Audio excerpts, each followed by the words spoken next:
आज हमारे बीच में चाय विद राय में विनोद चौबे जी महाराज, आचार्य पंडित, जिनसे हम बहुत सी ऐसी बातों को जानेंगे, चाहे वो किसी शिक्षा की बात हो, चाहे जन्म कुंडली की बात हो। ऐसी बहुत सी बातचीत जानेंगे, हम समझेंगे और इन ज्ञान को हम ग्रहण करेंगे। मैं ऐसे आचार्य पंडित को प्रणाम करता हूँ। नमस्ते। जय श्री राम। सबसे पहले मैं विनोद चौबे जी महाराज, आपसे मैं यह जानना चाहूँगा कि शुभ योग कहा जाता है कि ये काम का ये शुभ समय है या शुभ योग है, जो कि आज मॉडर्न समय हो गया। आज का यूथ इन सब चीज़ों को स्वीकार नहीं कर रहा है। जब उसके साथ अच्छा होता है कहता है ये शुभ योग था हमारे साथ। तो ऐसा कुछ है या इसके बारे में आप थोड़ा सा प्रकाश डालिए। देखिए, हमारे वेदों में विशेष करके जो वेद का जब विभाग हुआ, षड वेदांग 6 अलग अलग वेदों के अंग शास्त्र के रूप में बनाए गए। उन शास्त्रों में वेद पुरुष का नयन कहा गया, ज्योतिष को ज्योतिषाम अयनम ऐसा कहा गया। यह अंधेरे में पड़ा हुआ जो वस्तु है, पदार्थ है, शक्ति है, ऊर्जा है, पॉजिटिव जो ऊर्जा है, उसको देखने, परखने, निरखने का काम यह शास्त्र करता है। निश्चित रूप से विज्ञान है। यह किसी पंडित जी के लाल झोली का कोई पदार्थ या द्रव्य नहीं है, या कोई, यह एक विज्ञान है। सबसे बड़ी बात यह, हमारे जो नवयुवक साथी हैं, मैं बार बार इस बात को कहता हूँ आप लोगों से कि आप इसको टोटका और दकियानूसी कहना, टोटका कहना, ये सब चीज़ें बंद कीजिए। क्योंकि आप जिस गणित का प्रयोग करते हैं रात दिन, चाहे वो किसी भी जो है प्रकार से आप उसका प्रयोग करते हो, उस गणित का अर्थ ही इसमें सन्निहित है कि यह संसिद्ध ज्योतिष शास्त्र है। तो इसके द्वारा बताए गए शुभ और अशुभ योगों का निश्चित रूप से प्रभाव उस व्यक्ति के क्रियाकलाप में, उस व्यक्ति के जीवन में, यहाँ तक कि उस बच्चे के पेट में जाने से लेकर के और उसके उत्पन्न होने तक का, अर्थात नैसर्गिक जो प्रक्रिया हमारी है सृष्टि की, उस पर भी इसका प्रभाव पड़ता है। इसलिए हम आपसे सबसे बोलेंगे कि इसको मानना चाहिए, क्योंकि ये साइंटिफिक है। आचार्य जी, आजकल के बच्चों से जब बातचीत होती है तो कहते हैं कि मुझे बड़ा गुस्सा आता था तो मम्मी ने ये अंगूठी पहना दिया है, इसका कोई मतलब नहीं है। हाँ, पत्थर पहनने से कुछ थोड़ी होता है सर। पत्थर पहनने से अगर कुछ ऐसा होता तो पत्थर मैं अपनी कार में रख के चलता या अपनी सीट पे रख के चलता। तो ये अंगूठियों में जो नग, इसके बारे में आप क्या कहना चाहेंगे आचार्य जी? देखिए, इसमें आपने जो प्रश्न किया, यह प्रश्न एक बहुत बड़े वर्ग का है, समाज का है। निश्चित रूप से चूंकि मैं ज्योतिषी हूँ और अकादमिक ज्योतिषी हूँ, किसी भी प्रकार के ग्रहों के इस अशुभता को दूर करने के लिए मुख्य रूप से, चूंकि मैं सभी वेब पोर्टल हो या सोशल मीडिया हो, समय समय पर युवाओं को जागृत करने का प्रयास मैं करता हूँ। अभी वर्तमान में छत्तीसगढ़ का प्रांत संयोजक भी हूँ। आपको बताते हुए हर्ष हो रहा है कि अखिल भारतीय विद्वत परिषद का मैं प्रांत संयोजक हूँ। निश्चित रूप से नवयुवकों के बीच में जा करके उनको बताना, अंगूठी की जो बात है, यह रत्न चिकित्सा है, यह भी एक चिकित्सा है। इसके अलावा ग्रह शांति की जो चिकित्सा होती है, आयुर्वेदिक जो संसिद्ध जो औषधियाँ हैं, उन औषधियों से हम आहुति हवन कराते हैं, जिसके माध्यम से सकारात्मकता आती है। तीसरा, वास्तु का बहुत प्रभाव पड़ता है। जब हम एक ऑफिस को जब तैयार करते हैं तो उसमें हम एयर वेंटिलेशन, उसमें तमाम तरह की चीज़ों का हम ध्यान रखते हैं। कोई आया आगंतुक, उसके सामने क्या होना चाहिए चित्र, ताकि वह आकर्षित मेरे संस्था से हो, आदि आदि चीज़ों का हम प्रयास करते हैं। यह वास्तु व्यवस्था हो गया। दूसरा, इसके साथ साथ में मैं अपने आप को जो रत्न है, जैसे मान लीजिए कि किसी की कुंडली में 10वें भाव में मंगल है, उसके चिरंजीवी जातक के कुंडली में कुल दीपक योग बन गया, किंतु वह कुल दीपक योग निष्प्रभावी है। तो हम उसको प्रभावी कैसे बनाएं? उसके लिए हम उसको बोलते हैं मूंगा पहनो। वह व्यक्ति जब मूंगा पहनता है और अचानक, मेरा चूंकि पिछले 20 वर्षों का मेरा व्यक्तिगत अनुभव है कि हमने जिसको भी रत्न चयन करके और उसको पहनने का हमने निर्णय दिया है, निश्चित रूप से उसको लाभ मिला। चाहे शिक्षा में हो, व्यापार में हो, किसी प्रोफेशनल कार्य में हो, या किसी भी प्रकार के व्यापार में, कार्य क्षेत्र में रत्न जो है कार्य करता है। रत्न का संबंध सूर्य से है। सूर्य की जो किरण आपको दिखती है, कलर, वह जो आपका कलर है वह वैसा नहीं है। कराली धूमनी श्वेता लोहिता नील लोहिता स्वर्णा पद्मरागा च सप्त तेजिम मातरा।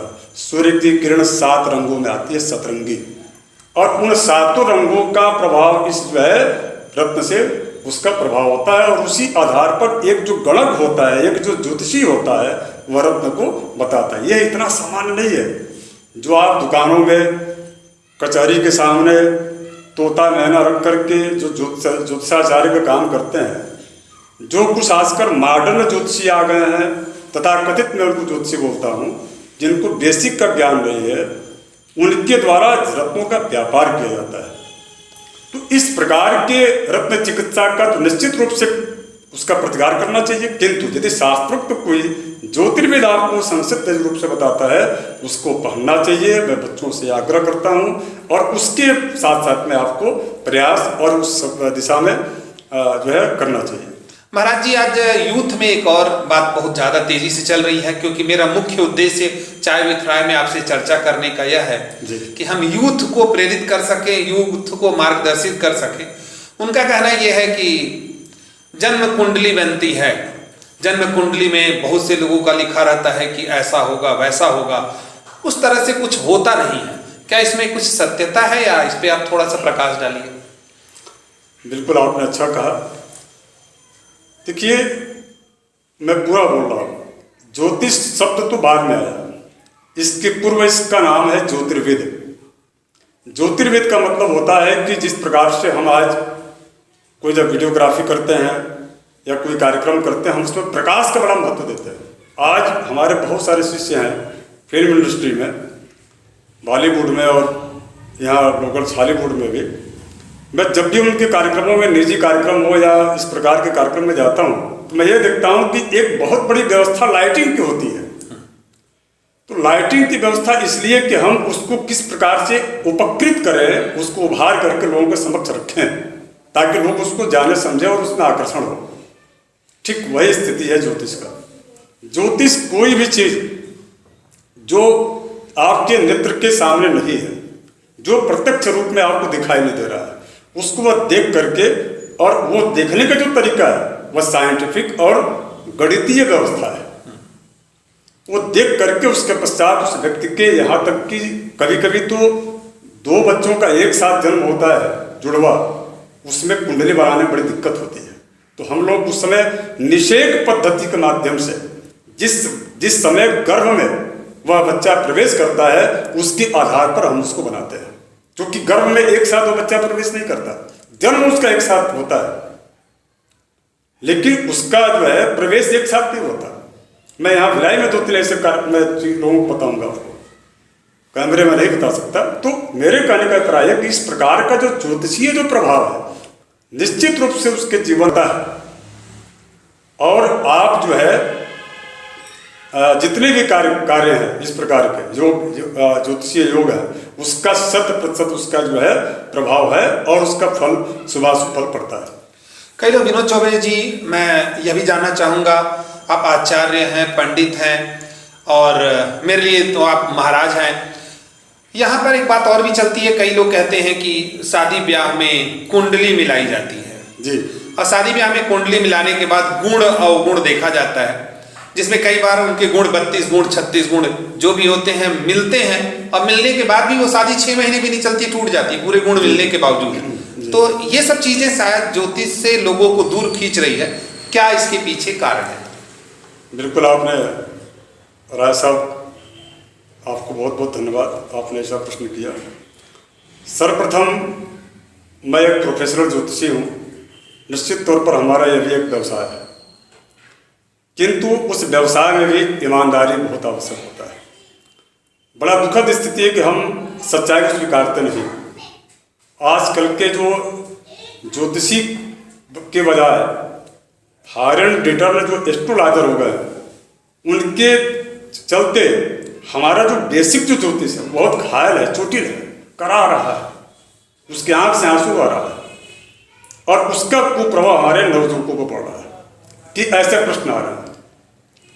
जैसे कुंडली मिलान में 2-3 प्रकार की पद्धति है, जिसमें कि जब मुगल हमारे ऊपर जब आक्रमण किए उसके पश्चात, यानी कि कुल मिलाकर के करीब 1000 वर्ष के पूर्व यह गुण मिलान की प्रथा आई। यह गुण मिलान हमारे ज्योतिष का मौलिकता नहीं है कि 36 गुण मिल गया उसके बाद भी झगड़ा हो गया, विवाद हो गया, दोनों में तलाक हो गया। नहीं राय साहब, इसके पूर्व जो हमारे मौलिक जो ज्योतिष था जिसके माध्यम से हम मिलान करते हैं वो हमारा लग्न और सप्तमेश के माध्यम से, अर्थात कन्या की कुंडली में सप्तमेश की भूमिका क्या है, जो चक्र बनता है वो काड़ा चक्र, और पुरुष की कुंडली में उसके लग्नेश की क्या स्थिति है, दोनों का तत्व क्या है। हर ग्रहों का अलग अपना अपना तत्व होता है। दोनों ग्रहों का की प्रकृति क्या है। जैसे आप चंद्र पर आप जा रहे हैं, वैज्ञानिक माने ना वहां पर जल का स्रोत है, और हमारे ज्योतिषियों ने तो पहले ही कह दिया है कि जल तत्व का कारक होता है चंद्र, मंगल अग्नि तत्व का कारक है, हमने पहले कह दिया। उसके बाद बड़ा विडंबना यह है कि इस प्रकार के जो तथाकथित जो वैज्ञानिक है, मैं इनको वैज्ञानिक इसलिए नहीं कहता क्योंकि ये जो पूर्व में हमारे शास्त्रों में कही गई बातें उसी को लोग अभिसिद्ध कर पा रहे हैं। कोई नया इन्होंने कोई ऐसा कोई नया चीज नहीं लाया कि जो कि हमारे शास्त्रों में न हो। एकाचमे, तिस्रचमे, पंचचमे, पंचचमे, सप्तचमे, ये जो मंत्र है यजुर्वेद संहिता के 18वें अध्याय का 24वां ऋचा है, और ये कम से कम 7-8 हजार वर्ष पूर्व ये था। अर्थात 1 संख्या, 2 संख्या, 3 संख्या, जो विषम संख्याओं की जो कल्पना हुई, गणितीय संख्या देने वाला भारत है।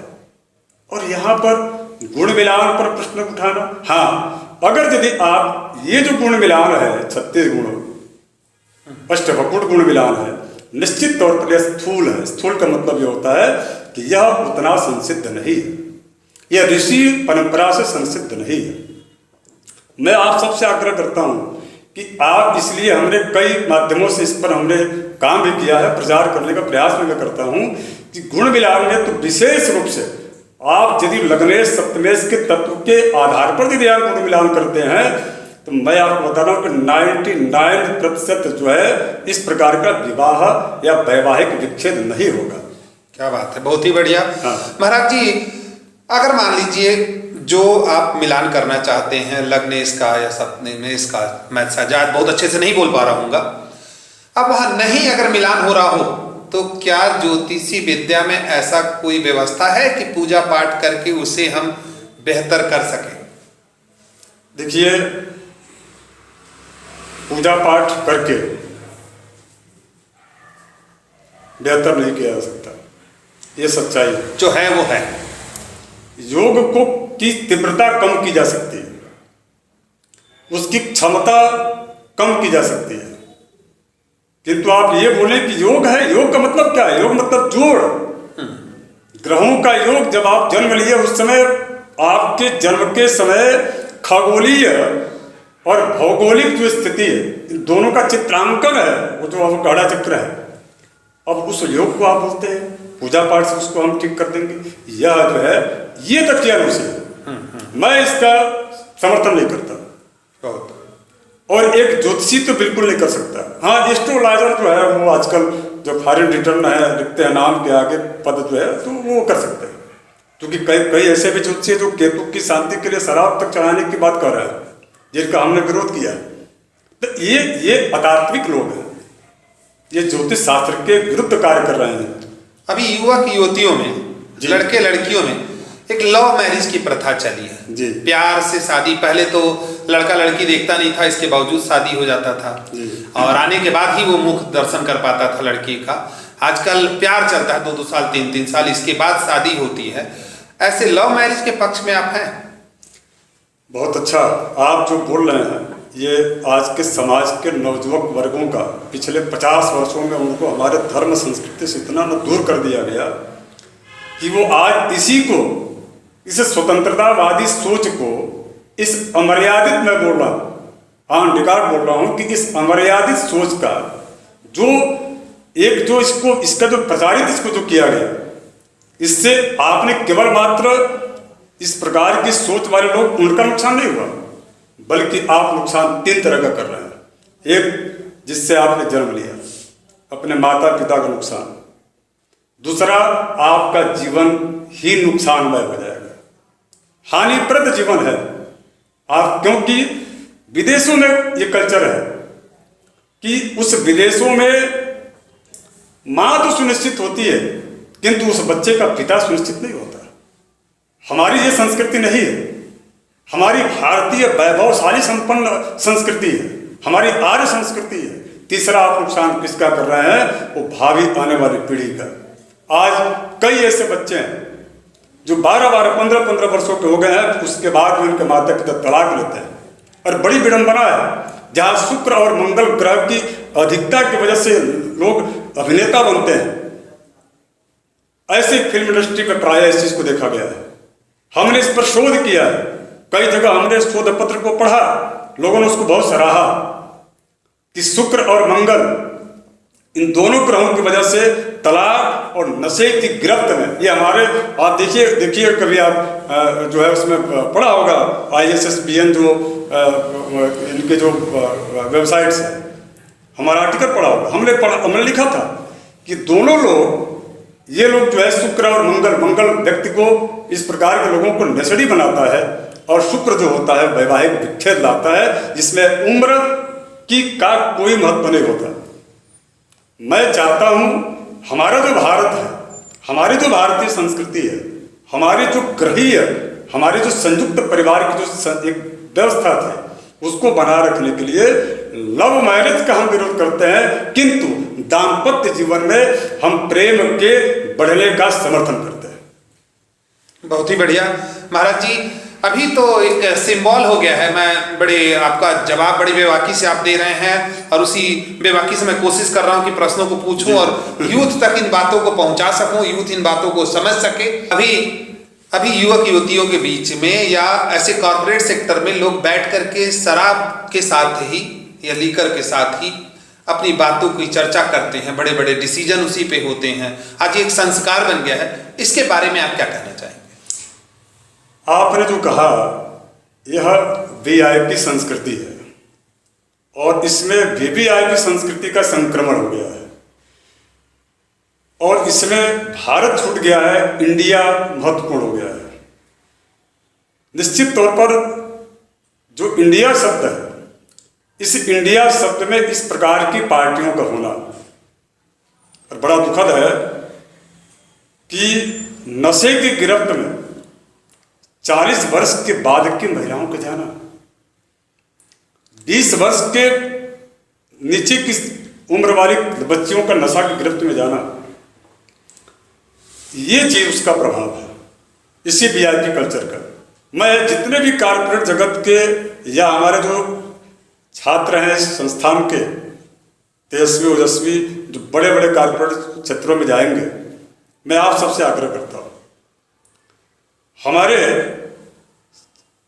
जो ऋषि थे श्री राम शर्मा आचार्य जी, उनकी एक बड़ी अच्छी पंक्ति है, और मैं आपसे भी प्रभावित हूँ डॉक्टर साहब संतोष राय जी, क्योंकि आपके द्वारा भी कुछ इस प्रकार के शब्दों का मैंने चयन कर लिख कर रखा हूँ, लोगों को समझाता हूँ। लेकिन मैं जो है श्री राम शर्मा आचार्य जी की बात को बोलूंगा।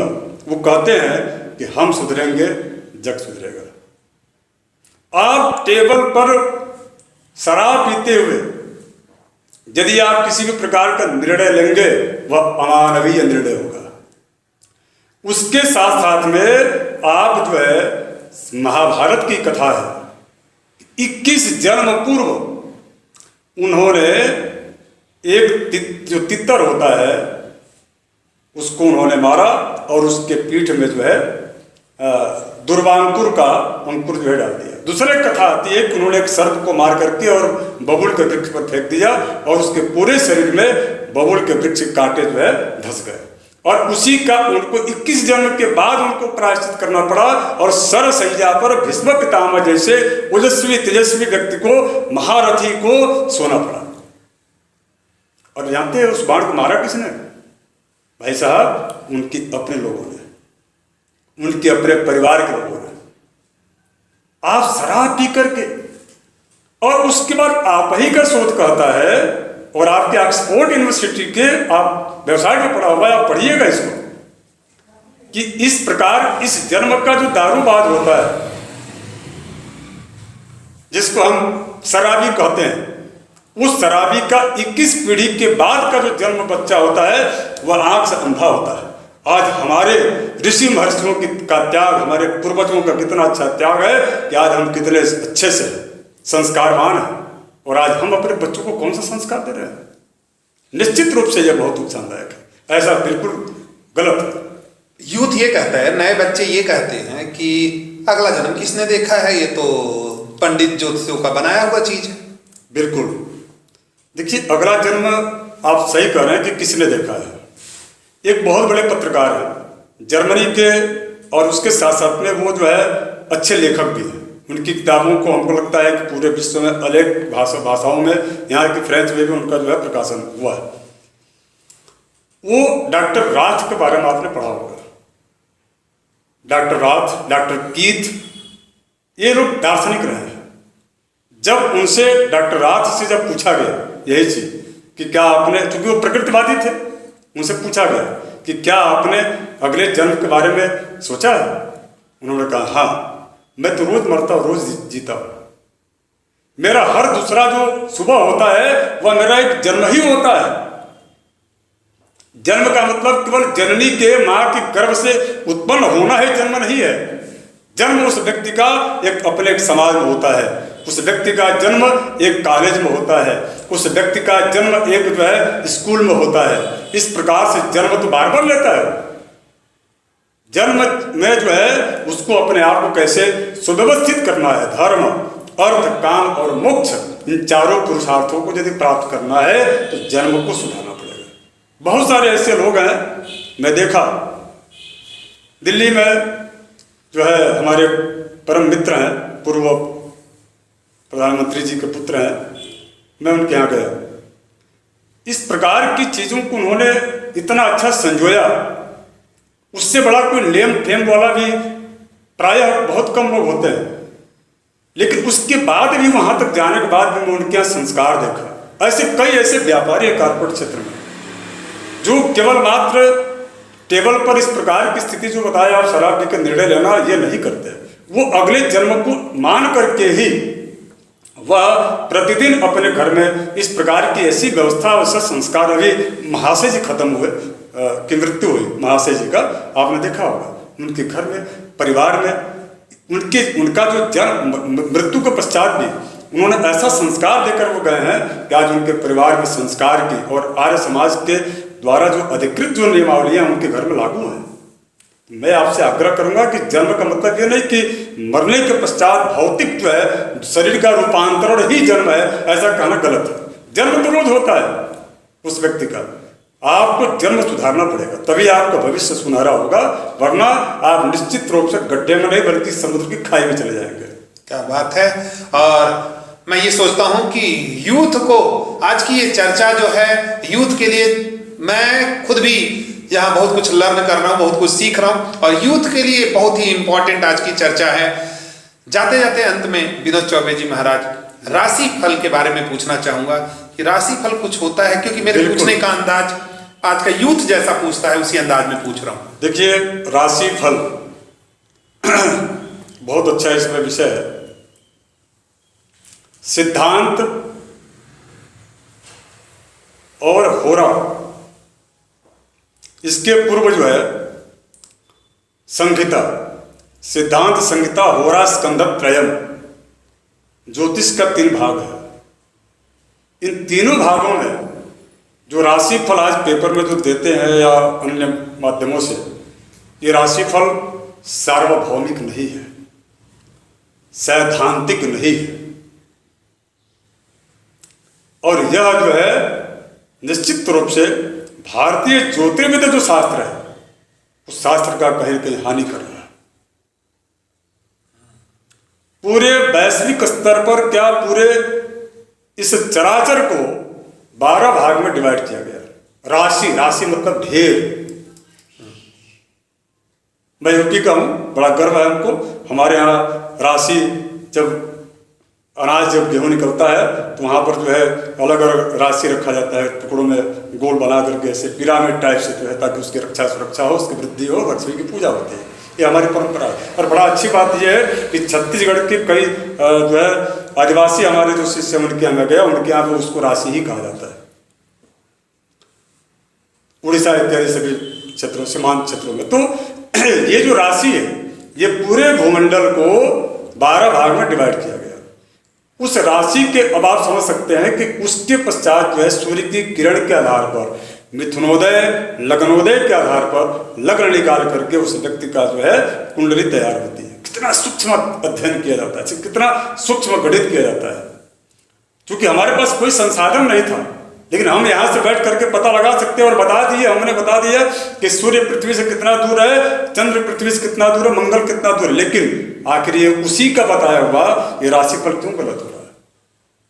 महाराज, गलत इसलिए हो रहा है कि हम आप सिद्धांत से भटक गए। 12 राशियों का 12, एक राशि में 9 अक्षर होते हैं। 9 अक्षर में लगभग 2 से 2.5 नक्षत्रों का भोग होता है और एक एक नक्षत्र के चरण का के नाम का व्यक्ति करणों की संख्या में होता है और हर करणों की संख्या के लोगों में अपने अलग अलग कार्यक्षेत्र होते हैं। वो राशिफल सबके लिए थोड़े हो सकता है, बिल्कुल बस राशिफल स्थूल है, अर्थात उस राशिफल को नहीं मानना चाहिए, बल्कि आपको लग्न के आधार पर जो विंशोत्तरी महादशा के माध्यम से, अष्टोत्तरी महादशा के माध्यम से, यहाँ तक कि इतना सूक्ष्म उसमें अध्ययन हुआ है कि प्राण दशा तक निकाला गया कि प्राण वायु आपका कितने बार निकला और क्या क्या हुआ, उसका क्या फल प्रतिफल होगा, इसके बारे में बताया गया। आप कभी कोई विशेष अवसर पर आप इस पर आप समय दीजिएगा, मैं आपको बताऊंगा कि ज्योतिष क्या चीज़ है। बहुत लोगों को ज्योतिष पता नहीं है, ये राशि फल को ज्योतिष नहीं कहा जाए। ये जो राशि आप देखते हैं जो पेपरों में या अन्य किसी भी माध्यम से, यह सही नहीं है। बहुत ही खूबसूरत चर्चा रही, लेकिन जाते जाते विनोद चौबे जी महाराज, मैं चाहूंगा कि यूथ को अगर एक लाइन में कुछ कहना हो तो आज के यूथ को क्या कहेंगे आप? मैं आप सबसे यही बोलूंगा और कि जो है ज्योतिष कभी भाग्यवादी नहीं बनाता, ज्योतिष कर्म पथ पर चलने का मार्गदर्शक है। आप सबसे मेरा आग्रह है कि आप सभी ज्योतिष को अपने जीवन में, अपने व्यवहार में ले आइए और उसके आधार पर यदि आपको मार्ग में कोई दिक्कत पहुंच रही है चलने में, तो ज्योतिष आपको उसमें सहायक बनता है, न कि ज्योतिष आपको भाग्यवादी बनाता है। इसलिए आप सभी को हमारी बहुत सारी शुभकामनाएं। आप भारतीय बनिए, इंडियन के बजाय। अगले शनिवार फिर मिलेंगे किसी नई शख्सियत के साथ। तब तक नमस्कार, जय श्री राम।